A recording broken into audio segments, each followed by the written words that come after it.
Okay. Is it time for me to start? Fred, you may want to ask everyone to mute themselves. Everyone, please mute yourself. Yeah, I will actually do that. Fred, you'll have to unmute yourself. I can do that. Yeah, so hang on a second here. Make sure that everyone is muted, and then you've got to come back in.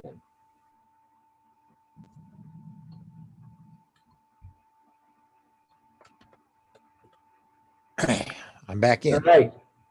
Good morning, everyone. Our next forum is the ARRL forum with Fred Hopengarten, K1VR. He is our New England division director. So we have a lot of people who are not from New England. He's just one of the 16 directors. And our vice director, Phil Temple's K9HI. And they're going to talk about more of the direction of where amateur radio is going from the legal and political standpoint. So Fred, take it away.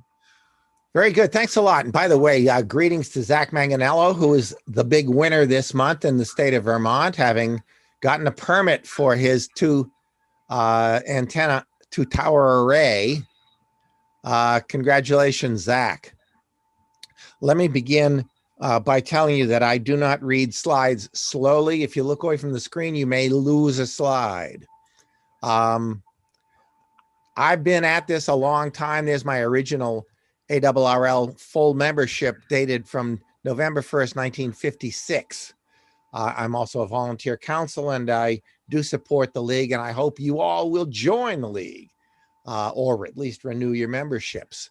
Back in 56, this was ham radio to me, a J38 key, a pair of headphones that hurt like the dickens, which is why I put those white pads on the ears. That was a crystal controlled 6AG7 6L6. And if you don't think I was young in this picture, look in the upper left-hand corner and you will see my Little League team. By the time I got to college, the gear had advanced a little bit. That's an NCX3 with some old Telex earbuds, the original in that genre of earphone, and an electro voice microphone at my college dorm at Colby College. In 1975, I bought 18 acres of Vermont and decided I ought to be K1 Vermont Radio. And that's where my place is. It's on top of Cram Hill. Well, it's not my place. It's my woods. There's no place there. It's 18 acres on top of Cram Hill in Roxbury, Vermont. To the south on 12A is Randolph, if you guys know the neighborhood. And to the north, you take a left and you go over the Roxbury Gap crossing into Sin Valley, which is what I think some people call Sugarbush. This is amateur radio today. And yes, it's a single operator, two radio, full-blown contest station, K3 on each side, an Alpha 87A on the left, and Alpha 78 on the right. And those tall filters are so that I can use my tri-banders on two different bands at the same time. They're up on that white piece of board on the upper left-hand part of the picture. And of course, when you start doing single op 2 radio HF contesting, you need a lot of screen real estate. So I stacked a couple. And now we're going to talk a little bit about ARRL, which is what I'm really here to talk about. This is the headquarters building if you haven't been there. And in the foreground, you'll see a lot of red brick. They're all donations to support the league. On the roof, you'll see antennas. Those are the W1HQ antennas. There is a separate amateur radio station in the building, which is not the same building as the one you're used to, which is looking at the W1AW building. And of course, W1AW is a very special station in that when you look at the tower with all of its antennas, you'll see there are no rotators. Why is that? Because when they're sending most of the time, they're looking southwest on these HF bands these antennas are designed for. They don't need rotators because every day, every night, they're doing bulletins and code practice. I was elected in the latest class of members of the board of the ARRL, and you'll see me in this photo with the help of two arrows. Maybe you can find me. Just immediately below me is someone you may recognize, K1TWF. And what I want to talk about today, and I'm going to be brief about this, is money. Mostly your radio hams, not because you were always interested in finance, accounting, and investments, but rather because you're interested in ham radio. But it has an important role for us to think about for just a few moments, and I promise I won't bore you too much. But the point I'm getting at is that the ARRL actually has a chunk of money that it has control over. And I thought I'd just take a moment or two to explain it, because when I arrived at the board, I discovered that all these engineers on the board didn't really much care about the money side of it. I'd gone to a well-known Eastern business school, and I cared a little bit more about the money side, I guess. And I'm not an engineer, so I'd rather answer questions about law and business than answer questions about engineering.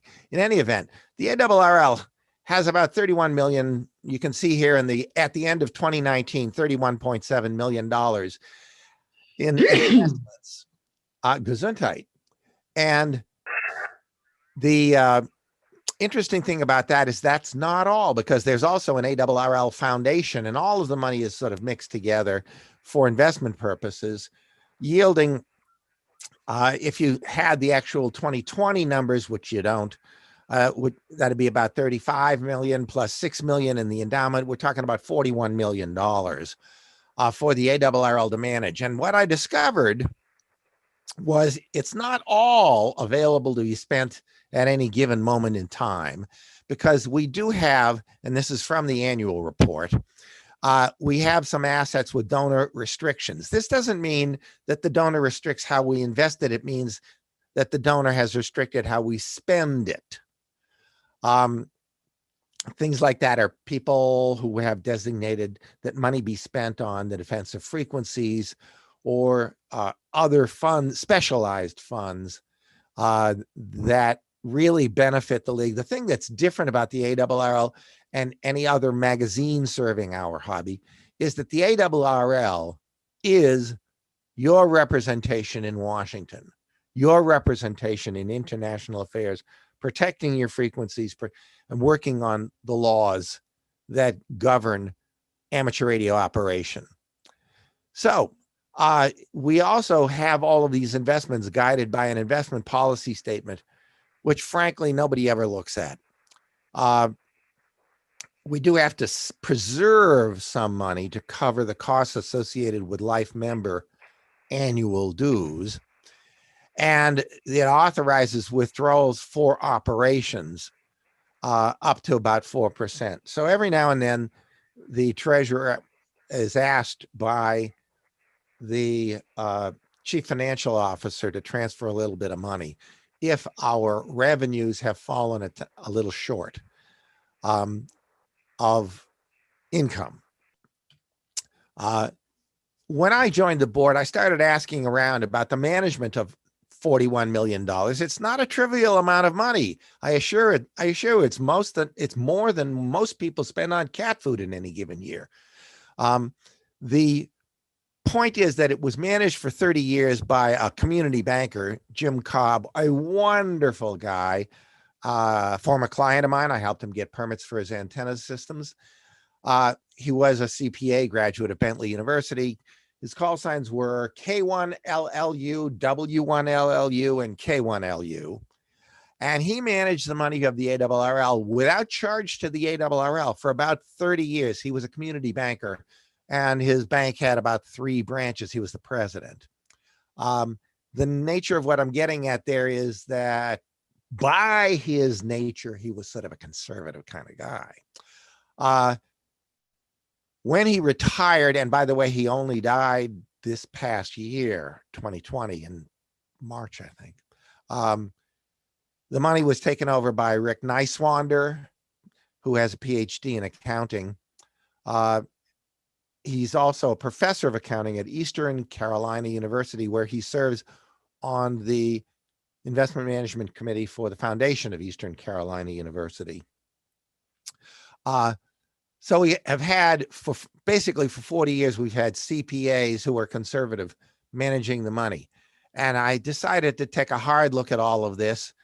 And I moved in the January meeting to create an investment management committee to investigate what's been going on, review the investment policy statement, come up with some recommendations with respect to external investment advisory services or portfolio management. Because among other things, for 40 years, we have had the money of the ARRL managed by one human being, a singleton, with not a lot of oversight, because the people on the administration and finance committee are like most of the people in this audience. They're in technical fields, they're engineers and the like. And it's really a good thing, in my view, to have folks looking a little more closely at it. Plus, there's always a danger when you have money managed by a singleton, and that is he could get hit by a bus tomorrow. We've been very lucky. Everyone has had good health. We've never had a period where the treasurer was absent without leave for 6 months or a year while he was recovering from a heart attack. We've just been lucky. But I decided that it was really not a good idea to have a single person in charge of all that money. First of all, it never happened. I assure you it never happened, but it opens up the opportunity for playing around with the money. This is a bad idea. When you go to professional management, you get all those highly paid analysts in New York or Baltimore or Chicago or San Francisco or Boston, and you get a team that meets every Monday morning and goes over your account, because that's what they're paid to do. They get paid as a small percentage. And I am thinking that we ought to be looking hard at whether we should do passive management or active management and the like. Right now, we own a lot of exchange traded funds. They're very low cost things to own, but it's like owning the entire market. And we don't really have a lot of specialized investing. Of our 41 million, only 5 million are in individual stocks and bonds, just to give you a sense of it. And I made the motion that we should be consulting with professional investment advisors, outside experts, and looking at this really hard. And bless their hearts, it passed unanimously. We've just now, last 2 weeks ago, started up this committee, and I'm inviting guest speakers. The first one will be next Tuesday night at 8:30, and no, you can't attend. It'll be Professor Al Michael, who's a full professor of finance at Boston University School of Management. And along the way, he's going to be followed by, these are just people I know of so far, but we're going to be looking for further suggestions. And if you have one, please do either message me or email me or the like. I'm not hard to find, k1vr@arrl.org. The next one after that is probably going to be Harris Sabunwarang, who's the interim chief investment officer for Colby College, my alma mater. That's how I was able to get to him. Once upon a time, I taught in the business department there. And they have a whisker shy of $1 billion under management. Now, that's a bird of a different feather when you're talking about ARRL's 41 million. Remember, if you took ARRL's 41 million and multiplied it by 10, you'd get to 410 million. It would still be less than half of what Harris is managing. But previously, he was the chief investment officer for Choate Rosemary Hall down in Connecticut, which is a well-positioned private school. So he understands investing for a nonprofit and the need to have the money there when you need it. We'll also be having W2RS Ray Seufer, who's a very interesting dude. Before he went to college, he actually, along with Perry Klein, W3PK, bounced signals off the trail of a satellite, creating the very first satellite communications. When he was about 16 years old, they published it. They have the tapes to prove it. And it was an amazing experience. And I happen to know him at the time. I provided the traffic handling between Ray and some guys at MIT who are analyzing his particular science fair experiment, as it were. We'll also have coming along a real heavy hitter. We'll save him until a little bit later. W3BW, whose name is Brian Ruble, W-R-U-B-L-E. And among other things, he was the former chief investment officer for the Equitable. He understands what it is to manage money. He's also been on investment management boards for nonprofits ranging from 20 million in endowment to 800 million in endowment. But again, if you have any suggestions as to who our investment management committee should hear from to make decisions about investing the ARRL's endowment, please let me know. Well, what does all of this mean to you? You might be thinking, and I'll just give you one little hint. In the 5 years from 2015 to 2019, as I was telling you earlier, we don't have the 2020 numbers in the annual report yet. If we had allocated just 10 points more to stocks, 50% of stocks instead of 40%, and our return just matched the market, making no assumptions about being better than market, it would have given us an additional $3.4 million, which when you divide by our 156,800 members means per member about $4.38. The ARRL dues are $49 a year. So you can see that's like 10%, a little shy of 10%. Raising the question of if we do some changes and we start making more money on the endowment, should we reduce the dues or increase program spending? And of course, I'll be very interested in whatever you guys have to say about that. If I had to take a guess, I would say the board's never going to move to reduce the membership, annual membership, because you get a lot of value. Once upon a time, you got your membership in the ARRL and QST. You had to pay extra for QEX, On the Air, NCJ, and the like. Now you get, in effect, 4 magazines for the cost of one. So you're getting tremendously new, different value for your money. I don't see a reason why anyone should be complaining about $49 a year, frankly, because of the amount of value you get as a member of the ARRL. I know somebody's going to wonder if you can buy a copy of my book. The answer is no, but I'll be talking with my editor tomorrow to work on the index, and we hope to come out with a full 3rd edition. I hope to go to the press in March, maybe April, but it's really coming up soon. I finished all the writing. And now I'm going to tell you that if you're not, again, I'll tell you again, if you are not now a member of the ARRL, you should renew your membership. You should be a member. And I promised to go quickly so that we'd leave lots of time for Phil and questions. And I hope you think I've lived up to my promise. Phil, you'll want to unmute yourself and ask Mitch how to take over the screen.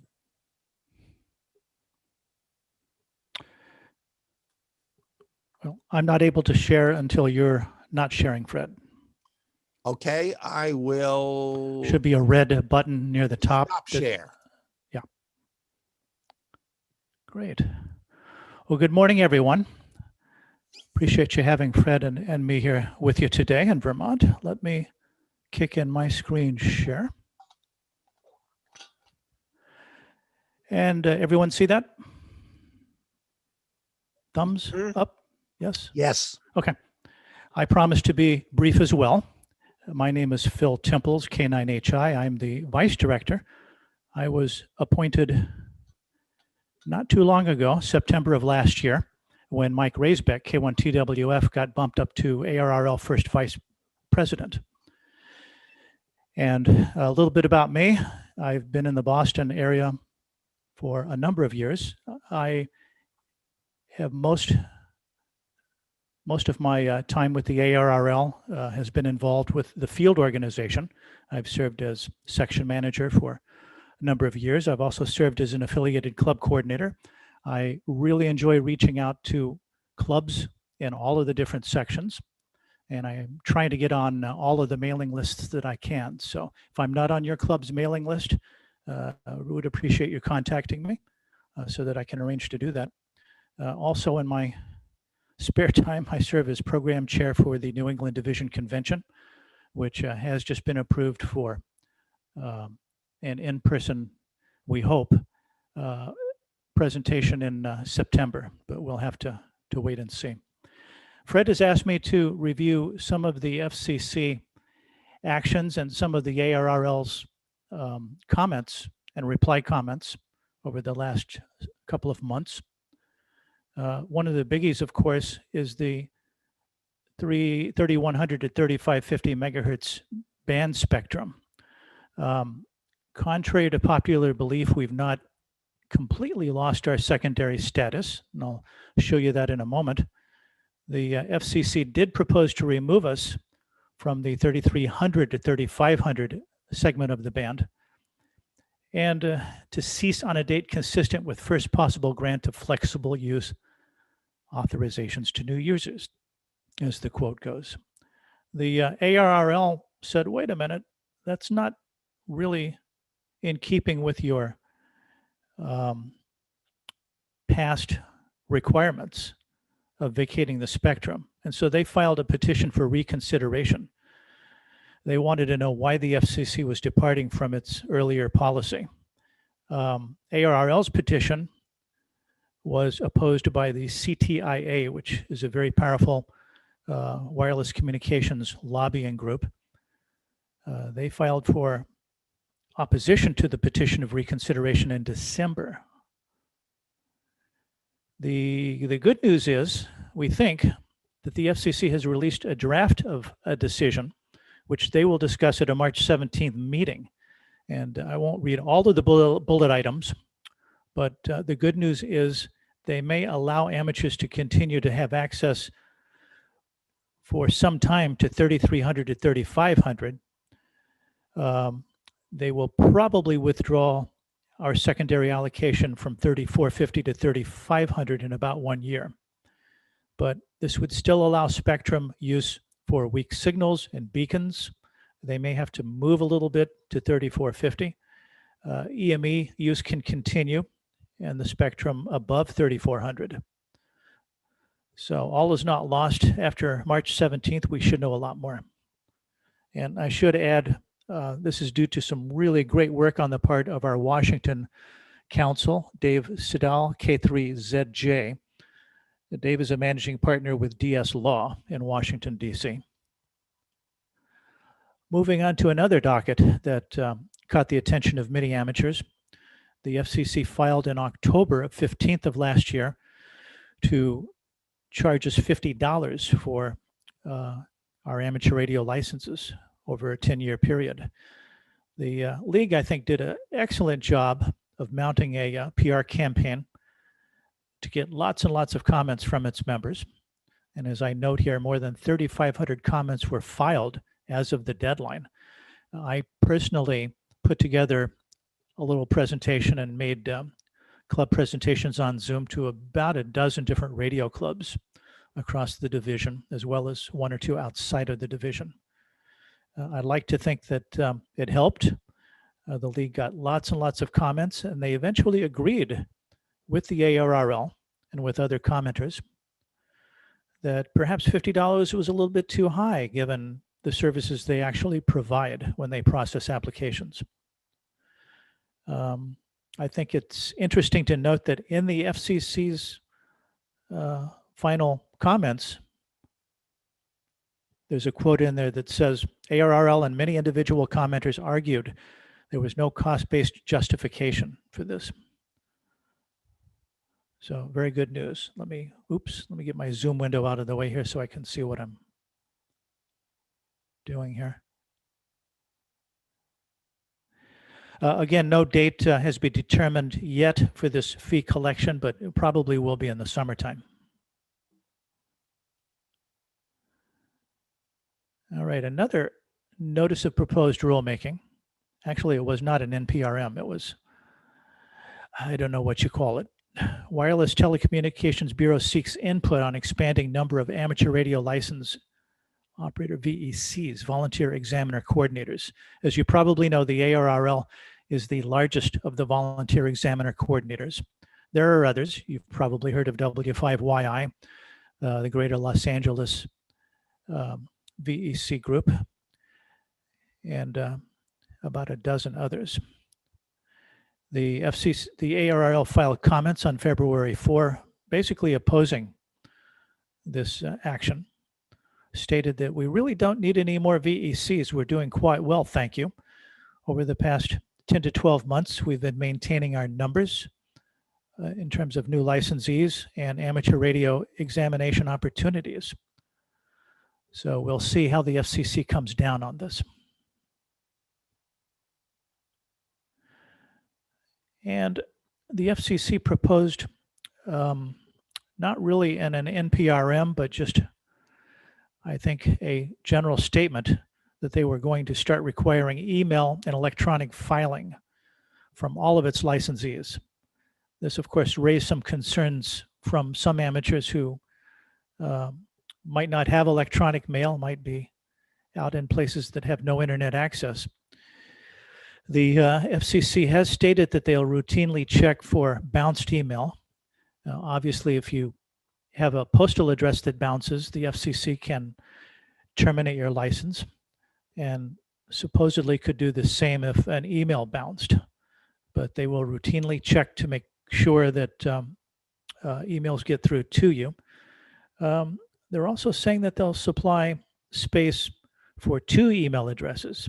This doesn't quite appear yet on our form, but we're hoping that they will make this happen. If an applicant is unable to file electronically, there will be alternatives.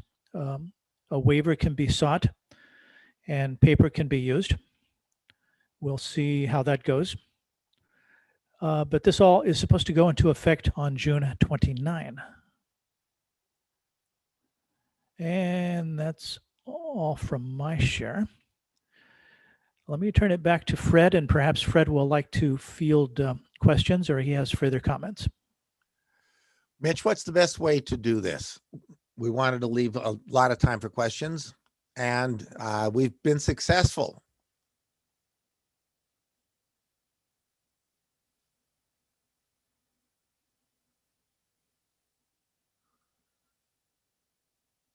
Hello, Mitch.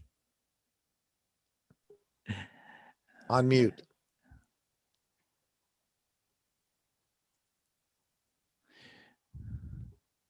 Push the space bar, Mitch. He may not be hearing us. Fred, we could take questions in the chat.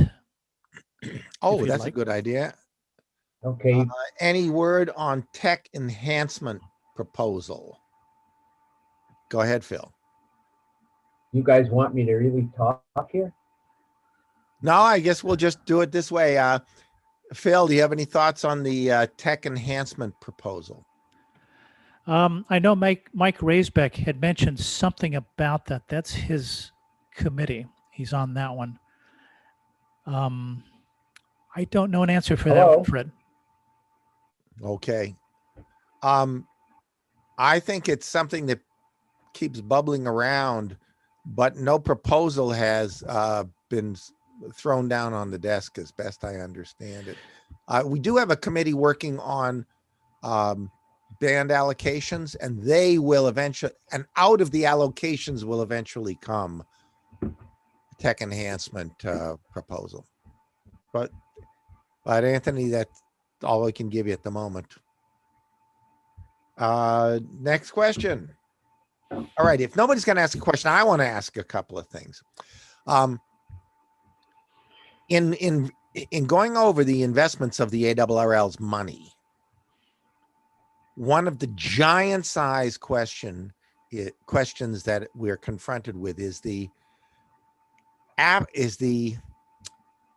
willingness to accept risk. So, you know, the ARRL has no real, we're not like a hospital. We're planning to build another building, or a college or university where we have to be setting aside some money to build a new gym or hire a new department of artificial intelligence. one of the issues that's happening right now is that we need money for our ongoing operations, but just it's a tiny, tiny amount. My view is we could afford to take on volatility. And with volatility, we're talking about risk, comes the opportunity to make more money. Making more money with the endowment means that we can provide more services to radio hams. Training, representation in Washington, litigation, you name it.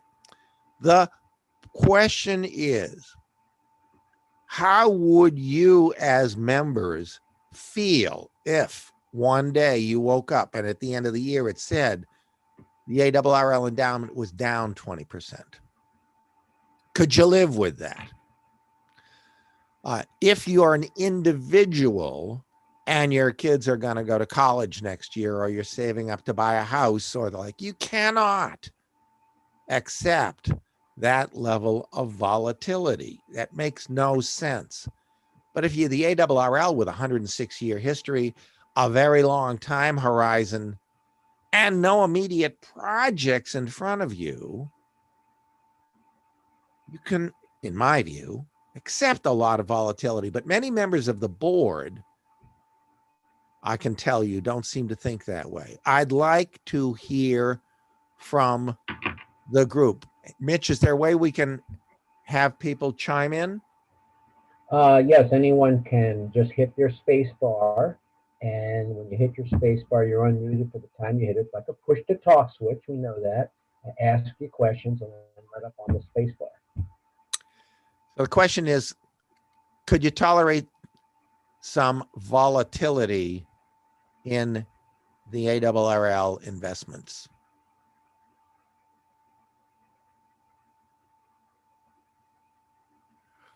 Okay, nobody knows the word volatility. Zach. Hi, everybody. Good to see you all on here. Thanks for your presentation. Speaking for myself, and I'm not an investment manager, but speaking for myself, I know we all want the ARRL to be around for a long time, and we want you in the league to be thinking as a long-term thinkers. My own position is, if you're a long-term thinker, you have a long time horizon, like Fred said, you should be able to tolerate some volatility in exchange for taking advantage of the long-term outperformance of the equity market over bonds or more conservative investments. That's my position. Thank you. Anybody else want to raise a hand?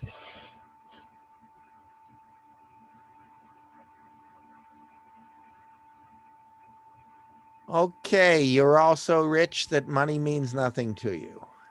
I got that. Any questions on FCC or ARRL organizational matters? We'll turn the microphone around in that direction. I have a question. So this may have been covered. When do we have to start paying the $35? That date has yet to be determined. Okay. So the other question is a harder question. This was decided by the Congress. There was a bill that went through. What's the name of the bill? I forgot the name. Ray Baum, B-A-U-M. Okay, that bill. He's a human being, and the bill is called Ray Baum's bill. Okay. So in that bill, the Congress passed the FCC to collect money, so the Congress don't have to pay for it, body down, all that.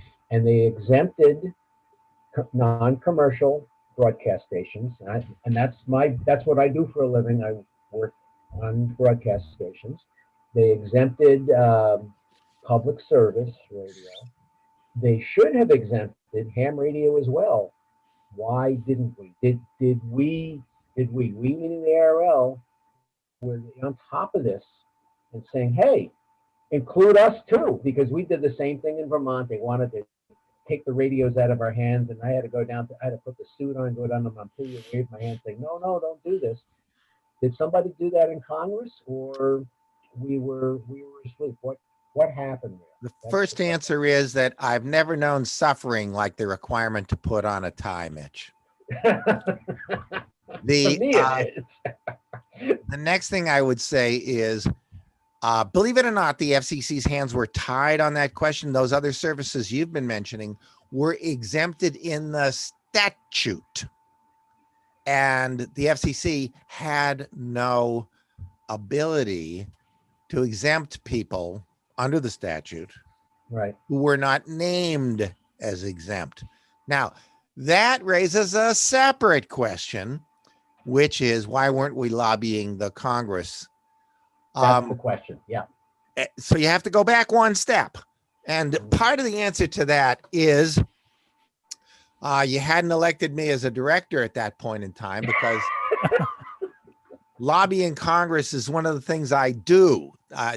In my deep, dark, and distant and very seamy past, I was law clerk to the chairman of the Federal Trade Commission. I am a member of the DC Bar. Working Capitol Hill is something that I have done before. I'm very comfortable doing. And since becoming a member, I have been involved in delegations to go work on Capitol Hill on these kinds of projects. But having said that, I wasn't around then. We've changed attorneys. We have changed lobbying firms, and what you get for your money as a member of the ARRL, among other things, including 4 magazines a month, is the lobbying effort. And I got to tell you, lobbying in Washington, D.C. is not cheap. Really not cheap. I So think we we're used to paying, have just to give you one sentence there, I think we're paying about $100,000 a year for our lobbying firm. we used to have a lawyer, Chris Imlay, who used to, report on what was going on. Because I was remember when we had the war things and all that other stuff and everything. And I haven't heard anything about this. And I figured, hey, the league has it handled. It's all copacetic, nothing to worry about. Well, now there's something to worry about. I mean, so we were changing. We were changing the wardrobe in the middle of the act, or I mean, and what happened there? Well, the former League Communications Council, based in the Washington area, had served for over 35 years. And the short way of saying it is the board changed attorneys.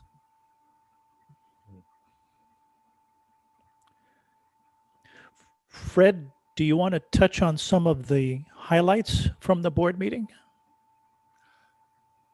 Well, were you awake during it? I actually took note of some of the major ones, and I can sing and dance a little bit. Maybe you can fill in the holes. Okay, I've got a maximum of 14 minutes. Okay, and in the meantime, if people do have questions that they think of what we've talked about so far, feel free to post them in the chat. I think one motion that got some comments from members I've spoken to is that we are now going to take on non-amateur radio related advertising in QST. This is important because our advertising revenues have fallen off, and people have been concerned. They've said, oh, we're going to see drug commercials and ads and stuff like that in QST. Actually, can I speak to this a little bit, Phil? Sure. The board has been rumbling around about this for a long time. And one of the things I went out and did was I've been doing some digging about potential advertisers, and I wanted to ask the assembled group here. We got some interest from Fidelity Investments, and the interest relates to not advertising in QST, but rather on our website. And the question being discussed at the moment among board members is, if we have advertising from Fidelity on the website or anywhere, frankly, would league members consider it to be an endorsement of Fidelity? Or are league members able to distinguish between an endorsement of an advertiser and the placement of the advertiser's written materials. I personally think the league has no problem with that, but the point has been made that in the past, when you saw an advertisement for equipment insurance or a credit card, the league was in fact partnering with those two advertisers and endorsing. And the question becomes, would we be endorsing Fidelity or any other financial services provider? I'd like to hear from the group assembled here on the topic. Are you endorsing every single radio that's being advertised? I mean, I think we can differentiate that. Further comment? I would say there's lots of advertising in. Oh, in I the heard you. magazine. David, I heard you. I'm just saying, well, I might as well give it away right now. Of course, I agree with you. And I don't think we endorse every antenna, and we have a lot of competing antennas and antenna tuners and you name it in the magazine and on the website being advertised. And I think that members can distinguish, but I got to tell you, at the moment, I'm a voice crying in the wilderness on this subject. I've never seen such a conservative group of people when it comes to subjects involving money. I personally don't think there's any shame in talking about money, but I'm a different kind of director. What I see is that given our demographic, we know what our average age is. It's going to be an endless stream of commercials for old age homes and Cadillacs. Well, actually, the major objection is that nobody wants advertisements for Depends.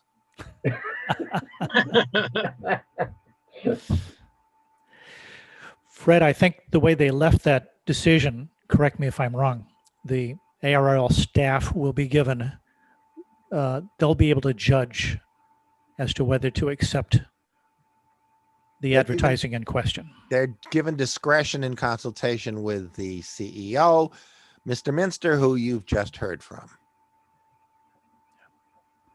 So there's probably very little chance of abuse. Well, my problem on abuse is that if we allowed high-end jewelry advertising, my wife would start beating up on me.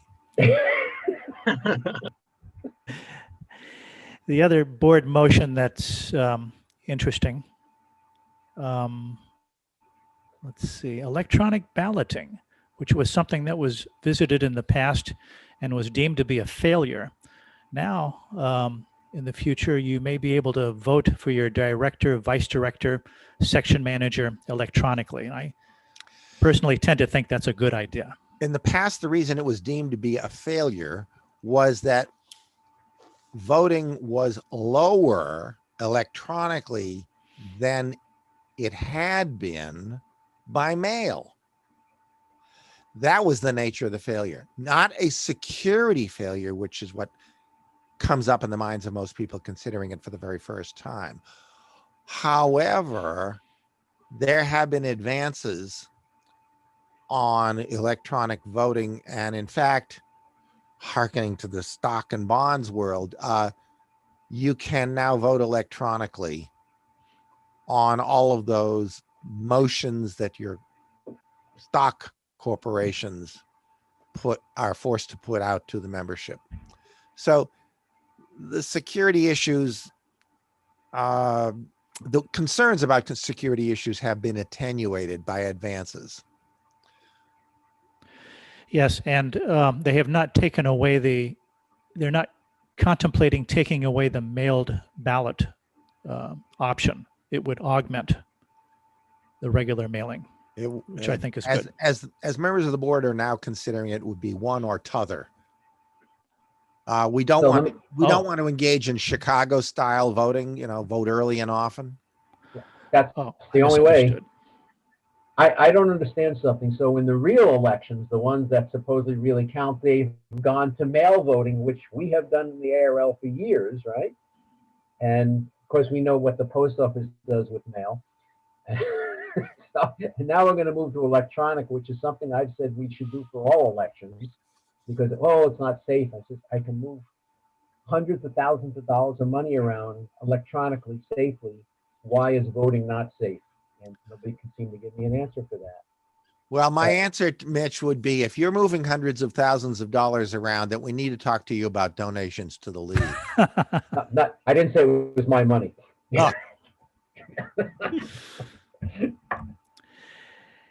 And then I guess the other interesting motion, Fred, number 42, was the recruitment of a chief development officer. And I think Dave Minster may have discussed that a little bit in the previous hour, which I think is very important to have. In the past, we have had a CDO. He wants to bring someone in, not necessarily give them that title, but someone who will once again raise monies for the league. We have a very competent clerical person who is making sure that the mailings get out at the moment, but that's not all there is to raising money. And I did vote in favor of hiring a chief development officer.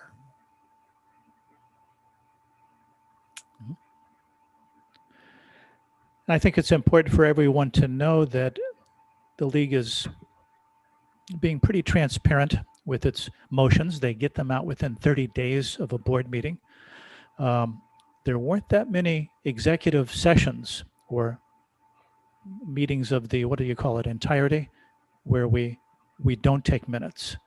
I think there was only one block, if I recall, one block of time. Oh yeah, somebody might ask, I was elected by the peers, my peers on the board, in my first 2 years to be on the executive committee, which is the 5 board directors who act on behalf of the league between the 2 board meetings per year, the January and July meetings. You know, sometimes there are things that we have to have action by the board. And if someone was reading closely, you'd notice that I did not stand for election to the executive committee of the league this time around. And I'll just say there was a very simple reason for that. It wasn't that I was fearing that I would be voted down from my role on the executive committee, but rather that I felt that I really needed to devote a lot of attention to this endowment business. And the endowment and the investment management committee is meeting Tuesday nights at 8:30. It's going to meet every Tuesday night from now until July. And of course, there's a lot of homework associated with that as well. So it's just that I've decided to do something that I consider to be very important. That's the reason I'm not on the executive committee this year.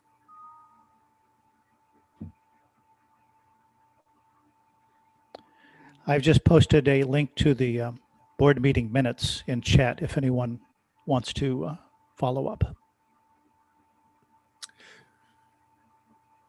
Charlie, you've written on the chat, I see no conflict.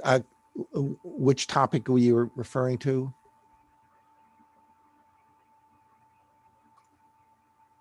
Hit your space bar or type. Unless he's on a phone, and then you don't have a space bar.